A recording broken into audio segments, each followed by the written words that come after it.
So over my career, I've been lucky enough to work pretty much all around the world and worked in a whole bunch of jurisdictions. And one of the things I found is that almost every jurisdiction has one bizarre tax. It's like they took the taxes that everyone else is doing, thought that's a good idea, but let's take it a step too far.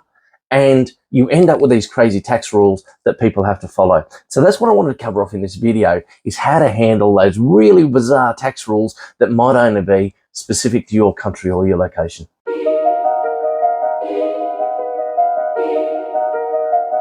So to give you some examples of some of the crazy taxes that happen around the world, one of them is the New York Bagel tax. It's very simply, if you buy a bagel in a shop in New York and you keep it whole and you don't put anything on top of it and you take it outside the shop, you don't have to pay sales tax. If they cut it in half for you or put cream cheese on, or you dare to eat it in the actual shop, then it attracts an 8% sales tax. Likewise, there was a famous case in the UK where the makers of a confectionery actually took the government to court and argued that their Jaffa cakes, and all their marketing was about them being cakes, they said, no, they're actually a biscuit, and therefore we shouldn't have to pay VAT on top of those.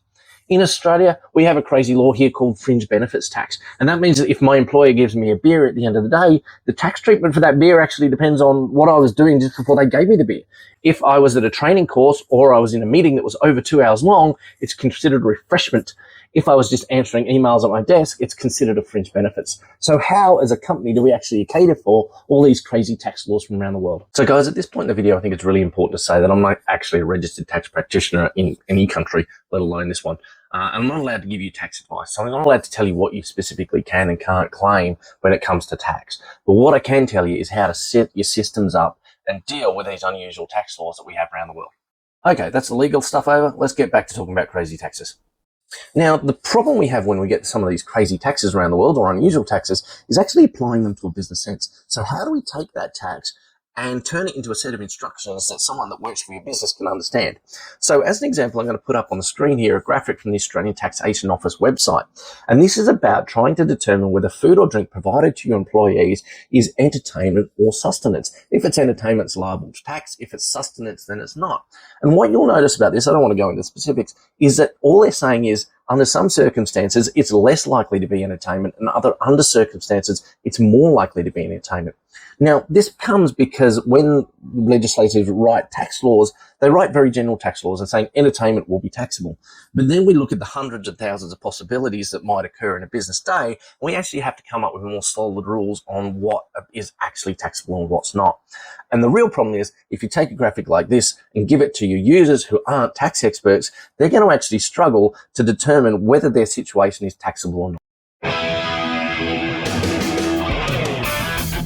So one of the best tips I've got about dealing with complex tax laws is to actually take that tax law and build it into your policy. Now, when I'm saying that, I won't say something like just write in there, you must abide by all the tax laws. That's not going to really help your staff at all. But what you can do is take those tax laws, distill them down to clear instructions, and actually put those in your expenses and purchasing policy so people have clear guidance on what they can and can't do.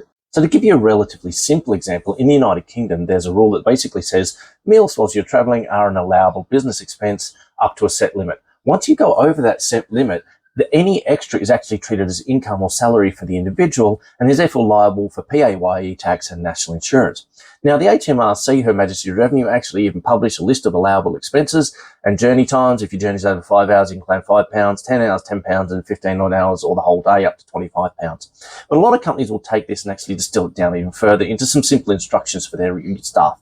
They might say something along the lines of, if you're traveling for a full day, over 10 hours, you can claim £10. If you're traveling overnight, you can claim £25. That just makes it a little bit easier for the staff to understand what they can and can't claim. Now, I know that was a pretty simple example, but you can actually use the same thing for more complex things. You probably just have to think about it a little bit more. Let me show you what I mean. So things can get a little bit more complex when you start looking at that Australian FBT law. Now, as we saw before, there's quite a complex guide available on the Australian website that doesn't really spell out what people can and can't do. But we can actually take this and distill it down into some clearer instructions for our staff. So say, for example, you could look at this and say, well, really, there's a couple of things there to think about, things about whether it's inside the office or outside the office, whether, food and refreshments are provided or whether alcohol is provided. And you can say, come up with a couple of rules that might be a little bit easier for your staff to follow. So some of the rules that we often see is that any food and drink provided in the office must be organised through the office manager. That way the office manager who's trained in what's FBT and not FBT can actually apply that and make a decision. Any food outside the office The non-travelling staff must get pre-approval from the CFO, and again, they can make that decision on whether it's going to be FBT or not FBT. And then you can say, look, staff when they're travelling can spend up to $80 a day on food and beverages. Note this could not include food and beverages for non-travelling staff. So 3 very simple rules for actually applying a very complex law. Now, once you've set your policies in place, I think the next important thing with any of these complex taxes is constant monitoring and reporting. And that's really key for 2 main reasons. The first of all is that tax is quite unique in that we don't get sent a tax bill every week or every month. We might only get sent a tax bill once a year. So monitoring how much you're going to be liable as you go through that year is kind of important. And it's actually quite difficult to do in a lot of circumstances. So making sure that you can report on what your liability is as you go through the year is kind of key to controlling that cost. The second thing is that you might find that your organisation actually changes. You bring in new people, they come in with new ideas, new products, new ways of working. And that actually forces change in your business to the way you actually work. So you need to constantly monitor your expenses against those policies that you've written and make a decision on whether they're still relevant or whether you need to change them. So the last thing I think that's going to really help you out with these crazy taxes is technology and knowledge. Now, I think these 2 things go hand in hand. There's a lot of technology out there in the world and a lot of companies who might have come from a different environment to you or a different jurisdiction will tell you that yes, we're compliant with your tax. But you need to really make sure that you're digging into how they're compliant with your tax and whether or not it's really the case. You know, how many references do they have in your jurisdiction? How many references do they have in your area? Are they a new company in the market, or do they have an established record of actually meeting the requirements in your market? Secondly, when you're looking at implementing that technology, I think it's key that you're actually using local assets who really understand the tax and understand the nuances of the tax. Often these days, we're offshoring implementations to cheaper areas to save money. But the trouble is, then you're going to offshore it to someone who doesn't actually live in your jurisdiction and really doesn't know how that tax works and how it's applied in real life circumstances in your country.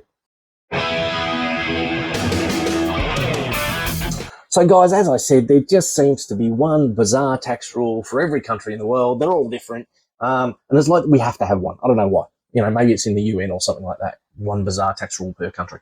But when you take a look at those bizarre tax rules and break it down into those 3 key areas, it's going to make it a lot easier for you to deal with.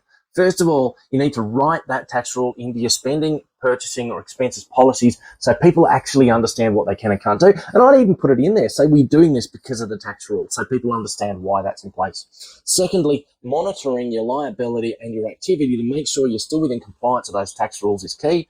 And third, when you're looking at a technology and maybe a service provider or someone to come and implement that technology for you, make sure they have the runs on the board in the country or in the area that you're looking at so that they can give you some decent advice on how to set that technology up and really help you when making these crazy tax laws.